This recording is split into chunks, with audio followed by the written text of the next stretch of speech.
네, 웨슬리에게 길을 묻다라는 대주제 하에 이제 웨슬리 여행을 우리가 시작을 이미 했습니다. 본론으로 들어가서 그의 설교를 읽는 첫 번째 시간이 되었는데 여러분이 뭐 꼭 이 책을 사셔야 하는 것은 아니고 살 형편이 되는 분들은 사셔도 좋고 그렇지 않은 분들은 안 사셔도 괜찮은데요. The Way라고 그렇게 되어 있습니다. 이 책이 이제 웨슬리의 설교를 조금 편하게 요약을 해놓았기 때문에 이 책을 지금 제가 들고 함께 수업을 하려고 하는 것인데요.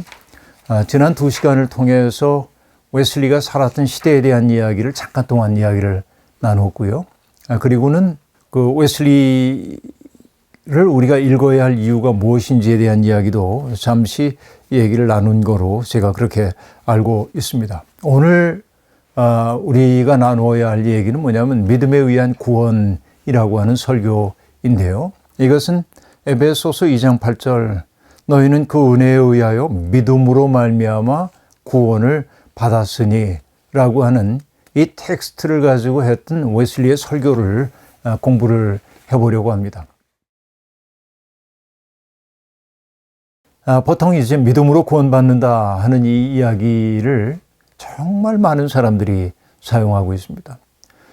뭐 종교개혁 시대에 굉장히 중요한 원리가 그 오직 믿음으로라고 하는 그 말이기 때문에 뭐 교회를 조금이라도 다닌 분들이라고 한다면은 행위가 아니라 믿음으로 구원받는 거다 이 얘기를 정말 그 귀가 다를 정도로 많이 들었습니다.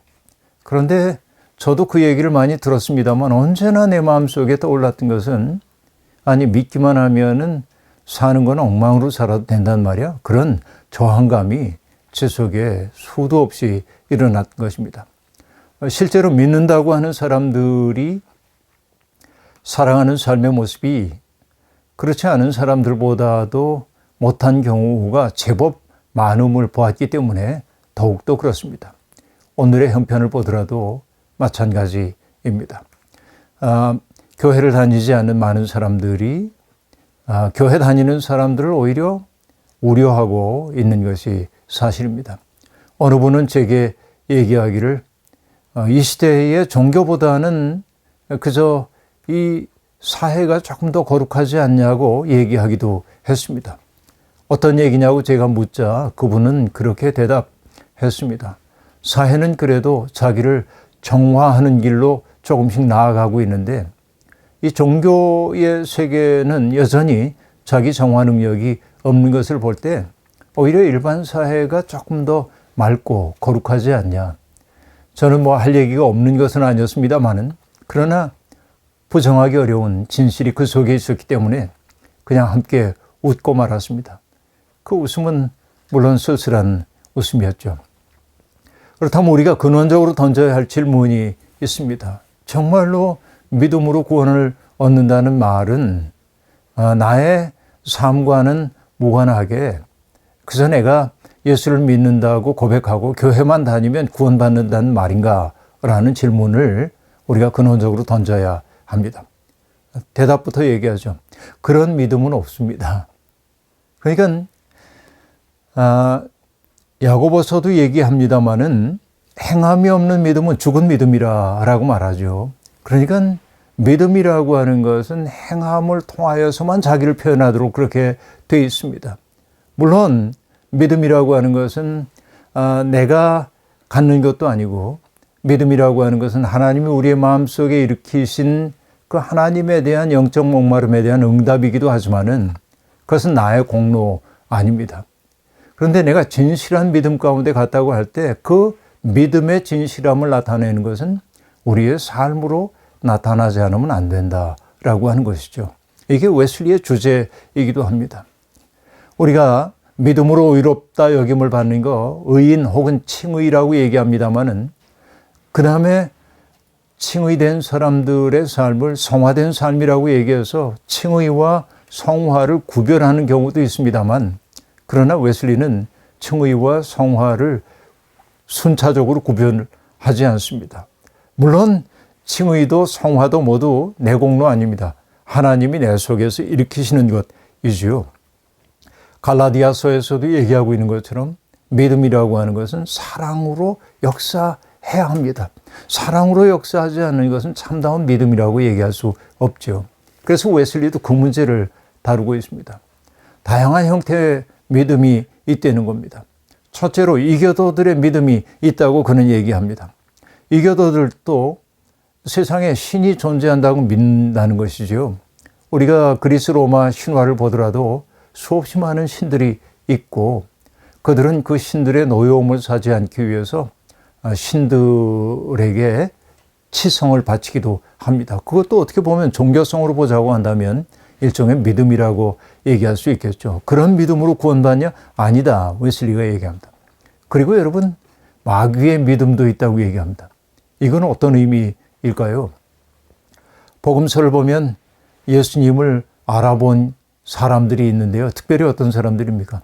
귀신 들린 사람들이 그러잖아요. 귀신이 얘기합니다. 난 당신이 누구인지 압니다. 하나님의 아들입니다. 왜 우리를 괴롭히려고 합니까? 그렇죠? 그들도 알아요. 예수님이 하나님의 아들이라는 사실을. 이게 이제 마귀의 믿음입니다. 이 믿음으로는 구원받을 수 없다는 것이죠. 그리고 웨슬리는 얘기합니다. 제자들의 믿음이 있다는 것이지요. 그 제자들은 모든 것을 버리고 예수님을 따를 정도의 믿음을 가지고 있었지만은 그럼에도 불구하고 그들은 진정한 믿음에 이르렀다고 얘기할 수 없다고 얘기합니다. 실제로 여러분, 예수님이 십자가에 달리는 그 순간까지도 제자들이 참된 믿음의 자리에 들어갔다고 보기가 어렵죠. 그 세베대의 두 아들은 영광의 자리에 오르실 때 우리 둘을 주님의 좌우편에 앉게 해달라고 얘기하죠. 예수님은 오죽하면은 그들에게 이방인의 집권자들은 힘을 가지고 사람들을 억누르지만은 너희는 그래서는 안 된다 라면서 끊임없이 그들을 일깨워 주려고 했겠습니까? 모든 것 버려두고 예수를 따랐다고는 하지만 여전히 제자들의 믿음은 깊은 믿음이지 못했던 것은 무엇 때문일까요? 예수의 핵심을 붙들지 못했기 때문에 그렇다 하는 얘기입니다. 결국 진실한 믿음이라고 하는 것은 예수님을 대상화하고 그분이 나의 죄를 대속하시고 구원하셨다는 것을 믿는 것만이 아니라 웨슬리가 얘기하는 진정한 믿음이라고 하는 것은 바로 그리스도와의 깊은 일치, 바로 이것이라고 얘기할 수 있습니다. 일평생 교회를 다니지만은 예수님에 대한 정보는 제법 많이 알지만 그리고 예수님의 가르침도 제법 많이 알고 있지만 그러나 예수님의 마음으로 이웃과 사람들을 대하지 못하고 예수님의 마음으로 세상을 보지 못한다고 한다면 우리는 아직 진실한 믿음의 자리에 갔다고 얘기할 수가 없는 것이겠죠. 믿음을 뜻하는 단어가 아주 다양한 단어들이 있습니다.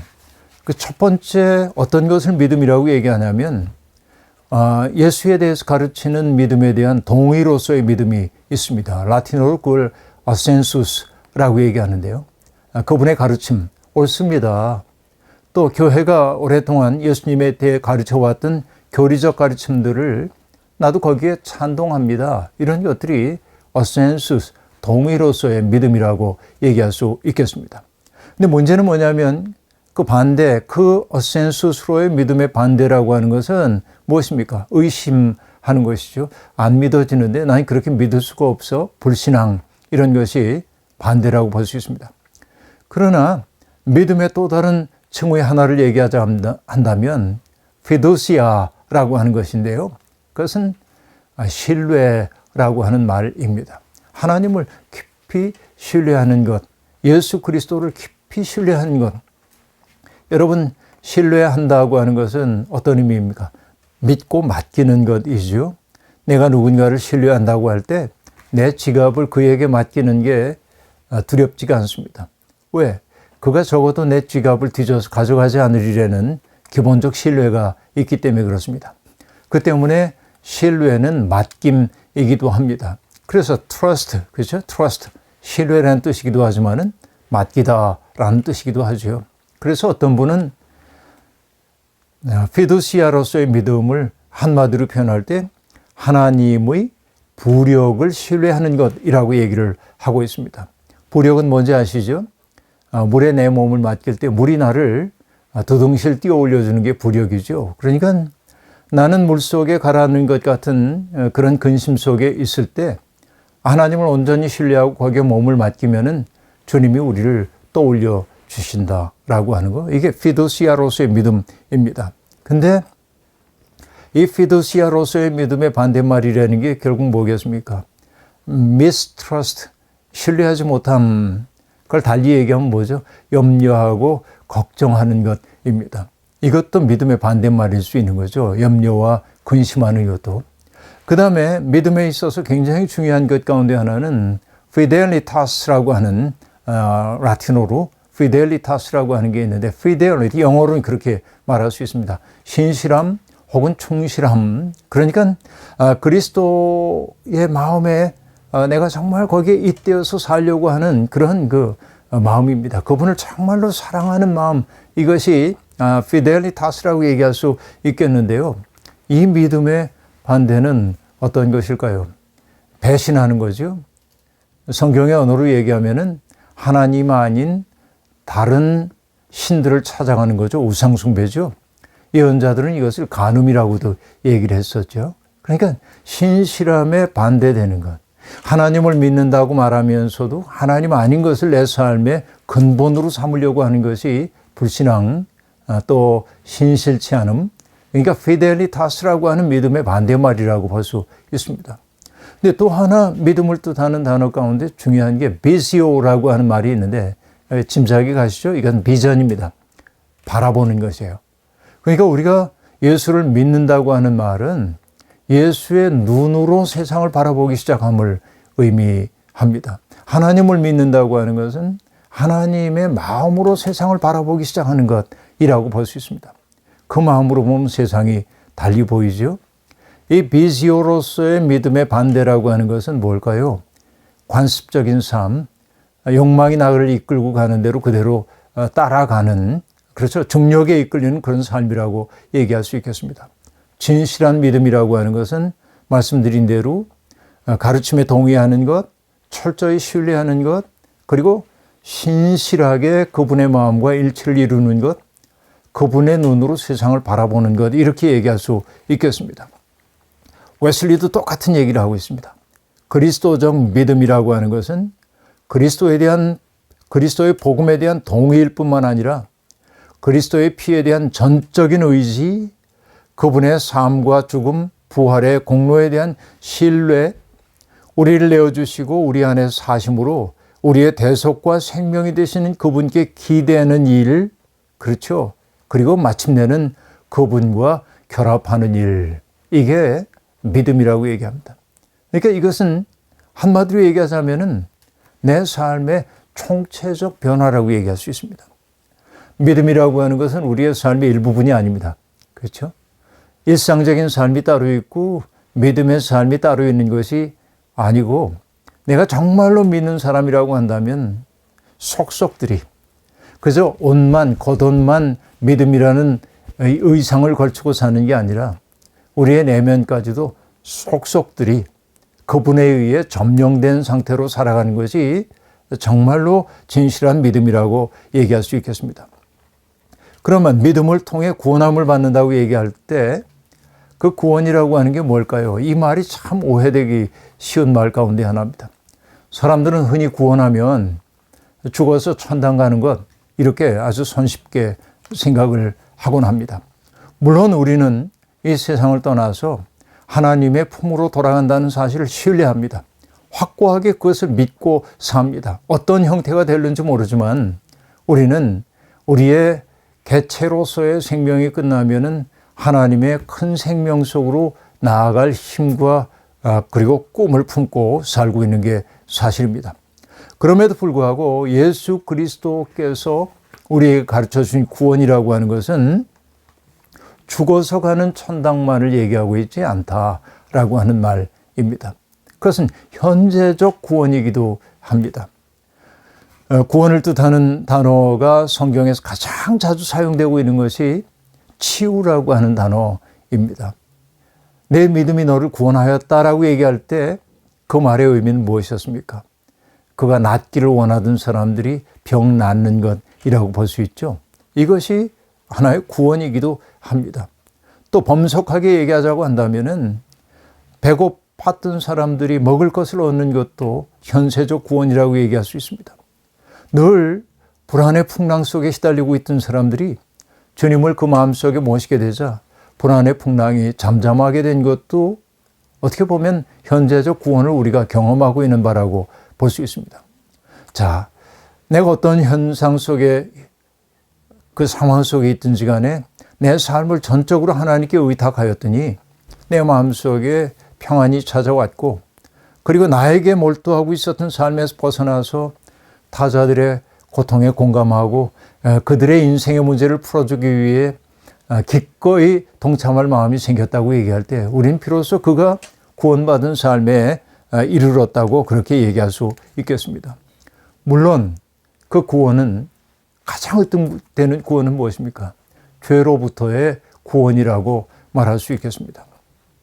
인간의 죄라고 하는 것은 하나님을 거역하려고 하는 죄이겠죠. 근원적으로 보면 그런 것이라고 볼 수 있겠습니다. 예수 그리스도께서 우리를 구속해 주셨던 것은 하나님에 대한 우리의 저항을 하나님에 대한 사랑으로 바꿔놓은 것이라고 얘기할 수 있습니다. 하나님과 우리 사이에 갈라졌던 것들을 예수 그리스도께서 이어줌으로 우리가 하나님과 잇된 존재가 되어 살도록 해 주었던 것이죠. 그 때문에 우리는 더 이상 죄책에 사로잡혀서 우울하게 살 이유가 없습니다. 때때로 우리는 죄를 저지르기도 합니다. 유혹에 넘어가기도 합니다. 이것이 유한한 우리 인간의 모습이라고 말할 수밖에 없겠죠. 그러나 너무 두려워할 것은 없습니다. 흔히 많은 사람들이 하나님을 아주 무서운 슈퍼에고처럼 생각을 하는 경향이 있습니다. 우리가 죄 짓는 걸 하나하나 이렇게 카운트 해두었다가 점점 이렇게 쌓아두었다가 나중에 세게 벌을 내리는 분으로 생각한다는 거죠. 그러나 여러분, 하나님은, 우리가 믿는 하나님은 그런 분 아닙니다. 그렇죠? 우리가 흙으로 지어진 존재라고 하는 사실을 하나님은 너무나 잘 알고 계십니다. 인간이 유혹에 잘 넘어간다는 사실도 알고 계십니다. 다만 우리가 그런 죄의 길에서 그것이 습성이 돼가지고 그렇게 살지 않도록 때때로 하나님은 징계하기도 하고 그리고 교훈을 주시기도 해서 그 길에서 벗어나도록 해주시는 거죠. 이게 어쩔 수 없는 하나님의 사랑법이라고 얘기할 수 있습니다. 여러분, 저도 자식을 낳아서 기르는 부모 입장이긴 합니다만은 내 자식이 뭔가 잘못된 일을 했을 때 그것 때문에 좀 화가 나기도 하고 속상하기도 하죠. 그렇다고 해서 넌 내 자식 아니야 하고 내치는 법은 없습니다. 그렇죠? 하나님도 같을 겁니다. 그러니까 그 하나님, 내가 어떤 경우에도 나를 버리시지 않는 그 하나님에 대한 근원적 신뢰가 나의 부끄러웠던 삶에서부터 그 삶의 인력으로부터 벗어나오도록 해주는 힘이 되어준단 말이죠. 그러니까 죄로부터의 구원도 있고 죄책으로부터의 구원도 있습니다. 죄책감으로부터 구원될 때 우리 속에서 사라지는 것이 뭐예요? 두려움이 사라진 것이라고 볼 수 있습니다. 끝없는 불안감, 또 불확실한 삶과 모호한 삶이 우리에게 안겨주고 있는 두려움이 있는데 그 두려움으로부터 우리들이 벗어나게 된다는 것이죠. 결국 구원받은 사람의 특색은 무엇입니까? 죄의 습성이 완전히 사라진 것은 아니지만 죄의 영향력과 권세로부터 자유로워지기 시작한다라고 하는 말입니다. 그렇죠? 죄라고 하는 것은 부자유입니다. 한자로 죄를 뜻하는 단어를 여러분 머릿속에 그려보십시오. 그물을 뜻하는 망이 있잖아요, 위에. 그렇게 하고 밑에 안일 비자가 있단 말이에요. 그러니까 뭔가 잘못된 일, 해서는 안 될 일을 저지른 사람이 그물에 씌워져 있는 것 같은 상태가 죄란 말이죠.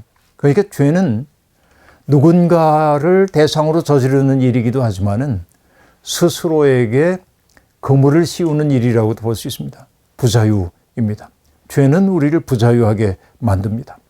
그러나 주님의 은총 안에 있을 때, 믿음으로 구원함을 얻게 될 때 그 죄의 영향력이 우리에게서 사라지기 시작하고, 그 때문에 우리는 부자유한 삶에서 자유로운 삶으로 나아갈 수 있게 된다고 그렇게 얘기할 수 있겠습니다. 자, 죄로부터 벗어난다고 하는 것이 어떤 것이 있을까요? 예를 들면 습관적인 죄가 있죠. 이거 나도 모르는 사이에 저지르는 죄들이 제법 많이 있습니다. 이것을 우리가 뭐라고 얘기하죠? 내가 의식하지 않지만 저지르게 되는 거, 이런 죄 많이 있습니다. 습성적인 죄라고 얘기를 하고 있는데요. 또 그런가 하면은 알면서도 짓는 죄들이 있잖아요. 그렇게 하면 안 되는데, 그러나 그렇게 하고 싶어지는 것들 있잖아요. 저는 언제나 얘기합니다. 뭔가 금지된 것을 보면요. 금지된 것은 하고 싶은 생각이 들어요. 인간의 어떤 그 죄성이라고도 얘기할 수 있겠는데요. 그래서 저는 금지는 유혹이다 이런 말을 쓰기도 합니다. 어거스틴의 고백록을 보면 그런 흥미로운 대목들이 나옵니다. 어린 시절에 배도둑질을 했던 얘기를 그는 하고 있는데 동네 악동들과 어울려가지고 배도둑질을 했다는 거예요. 그런데 주인 몰래 배를 자루에 따가지고 와서 하나 이렇게 맛을 보니까 익지 않아가지고 먹을 수가 없어요. 그래서 대부분 돼지울간에 이렇게 쏟아 넣었다고 얘기합니다. 그리고 어거스틴이 얘기합니다. 왜 도둑질을 했을까라고 말합니다. 그것은 배를 먹고 싶어서가 아니라 도둑질하는 그것이 즐거웠기 때문이라고 말합니다. 그렇죠? 이게 인간의 어떻게 보면 음습한 욕망 같은 거라고도 볼 수 있습니다. 근데 죄라고 하는 것은 홀로 짓지 않고 꼭 누군가와 더불어 함께 짓기도 합니다. 이걸 죄의 사회성이라고 얘기하는데 홀로는 저지를 수 없는 것도 함께 있기 때문에 용기를 내는 경우가 더러 있습니다. 이런 것들이 고의로 짓는 죄라고도 얘기할 수 있겠죠. 습성적인 죄, 고의로 짓는 죄도 있고요. 그런가 하면은 아주 그 죄악된 욕망으로 인해 짓는 죄도 있다고 얘기할 수 있겠습니다. 욕망이라고 하는 건 힘이 세죠. 그래서 우리로 하여금 하나님을 거스리도록 만들기도 합니다. 근데 웨슬리는 또 알고 있습니다. 인간의 연약함 때문에 짓게 되는 죄도 있다는 것이죠. 난 그러고 싶지 않은데 연약함 때문에 자꾸 죄를 져요. 여러분, 앤더 샤크라고 하는 분의 침묵이라는 책이 있는데 거기에 등장하는 인물 가운데 제가 참 늘 아프게 떠올리는 사람이 있는데 기치지로라고 하는 사람입니다. 이 사람은 약자입니다. 그는 관원에게 붙잡히기만 하면 예수 안 믿는다고 예수를 부인해버리고 맙니다. 그래서 풀려나고 나면은 또 주님께로 돌아올 수밖에 없어요. 그런 약자예요. 그래서 또 붙잡히면 또 부인하는 거예요. 끝없이 연약함 때문에 죄를 짓는 이들도 있죠. 앤더 샤크는 그 기치지로를 부정적으로만 그리고 있지는 않습니다. 그 연약함에 공감했기 때문에 그렇다고 볼 수 있죠. 여하튼 우리가 맑은 존재가 되기 위해서는 이런 죄의 영향력과 권세로부터 점점 벗어나야 하는데 그것은 다른 데 있지 않습니다. 내가 의지를 가지고 결단함으로 그렇게 할 수 있다? 아니요. 우리의 마음속에 그리스도께서 들어오셔야 합니다. 우리의 몸과 마음 속에 그리스도의 마음이 속속들이 배에 들어올 때만 그런 삶이 가능하다고 웨슬리는 그렇게 분명하게 얘기하고 있습니다. 결국은 칭의의 은총이 우리에게 임하게 돼서 그리스도와의 깊고 신비한 일치를 이루게 될 때 바로 이것을 웨슬리는 뭐라고 얘기하냐면 철저히 새로운 사람이 될 때, 새로운 존재죠. 그때 우리는 죄의 권세로부터 벗어난 존재가 될 수 있다. 물론 완성이라고 하는 것은 죽을 때까지 가야 하는 일이고 결국은 우리의 삶이 죄의 습성을 완전히 끊어내지 못한 미완성의 삶이 될 수는 있지만 그럼에도 불구하고 미완성인 우리의 삶조차 하나님의 품에 맡겨드릴 수 있는 그 신뢰의 마음이 있을 때 우린 비로소 믿음으로 구원받은 삶을 살고 있다고 그렇게 말할 수 있겠습니다. 웨슬리는 이 믿음으로 구원함을 얻는다는 말이 자칫하면 사람들을 오도할 수 있다는 사실을 잘 알고 있습니다. 아까 이 그 강의의 첫머리에 제가 얘기했던 거 기억나시죠? 믿음으로 구원함을 받는다고 하는 것이 선행은 구원과 무관하다는 말인가? 이런 말로 받아들일 수 있다는 사실을 알기 때문에 웨슬리는 그렇지 않다고 얘기하고 있습니다. 믿음에 대한 어떤 그 설교가 사람을 자만심으로 이끌 수도 있지 않을까? 이렇게 얘기를 하지만 웨슬리는 그렇지 않다고 얘기하고 있습니다. 구원은 우리의 행위에 대한 하나님의 보상은 분명히 아닙니다.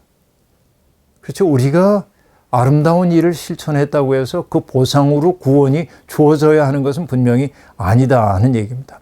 그러니까 구원이라고 하는 것은 우리 속에서 역사하시는 하나님의 그 사랑과 더불어 주어지는 선물입니다. 이것이 무엇보다 중요합니다. 내 의지를 가지고 내가 구원받을 수 있다. 이것은 어리석은 이야기입니다. 인간의 의지라고 하는 것도, 인간의 이성이라고 하는 것도, 인간의 감정이라고 하는 것도 오류투성이입니다. 오늘 나의 이성이 온전하다고 생각하는 사람들일수록 오류에 빠지기 쉽습니다. 때때로 계몽되었다라고 하는 것을 저는 내가 잘못 판단할 수도 있다는 사실을 열린 마음으로 받아들이는 것이라고 얘기하는데요. 오늘의 믿음을 갖고 있는 사람들에게 정말 필요한 태도가 그런 거라고 볼 수 있습니다. 내가 의지를 가지고 뭐 할 수 있습니다. 그러나 내 의지만으로 내 존재가 새로워질 수는 없습니다. 그분의 은총이 우리 속에 들어와서 우리를 움직이지 않고는 내가 새로운 존재가 될 수 없죠. 그래서 끝없이 그 은총 앞에 엎드리지 않을 수가 없습니다. 자, 그렇다면 그 모든 선행과 혹은 악행의 책임은 하나님께 있냐? 아니요. 하나님은 우리 속에 선을 행할 수 있는 가능성을 은혜를 통해 이미 주셨습니다. 그 때문에 우리는 그 은혜를 현실화하기 위해서 노력해야 합니다. 이게 인간의 책임에 속한다고 얘기할 수 있겠죠. 그러니까 내 의의를 세우기 위해 어떤 행위를 하는 것이 아니고 주께서 이미 내 속에 베풀어 주신 그 은혜에 감사하여서 주께서 내게 열어주신 생의 가능성을 나의 인생의 가능성으로 받아들이고 철저하게 살아내려고 노력하는 것이야말로 구원받은 자의 삶이라고 얘기할 수 있겠습니다. 그렇습니다. 오늘 여러분 우리가 믿음으로 구원받는다고 하는 이 말은 마귀의 믿음도 있고 이교도의 믿음도 있고 제자들의 믿음도 있지만은 그런 외적인 믿음이 아니라 그리스도의 어떤 그 핵심을 붙들고 그분의 심정으로 거듭나는 것이고 이것은 일회적으로 그쳐야 하는 일이 아니라 평생 거듭거듭 일어나야 하는 사건이고 결국 그 사건을 통해서 내 속에 생겨난 그 힘, 주님의 은총이 내 속에 심어주신 그 힘으로 하나님 기뻐하시는 일을 하고 사는 것이 구원받은 이의 삶이라고 얘기할 수 있겠습니다. 선행과 은총이라고 하는 것은 서로 분리되어 있는 것이 아니고 은총 없는 기독교인의 선행은 불가능하고요. 또 선행으로 표현되지 않은 믿음이라고 하는 것도 없다는 사실을 알고 정말 믿음으로 구원받는다고 하는 뜨거운 확신 속에서 오늘도 주께서 주신 아름다운 일들을 잘 감당하면 좋겠습니다.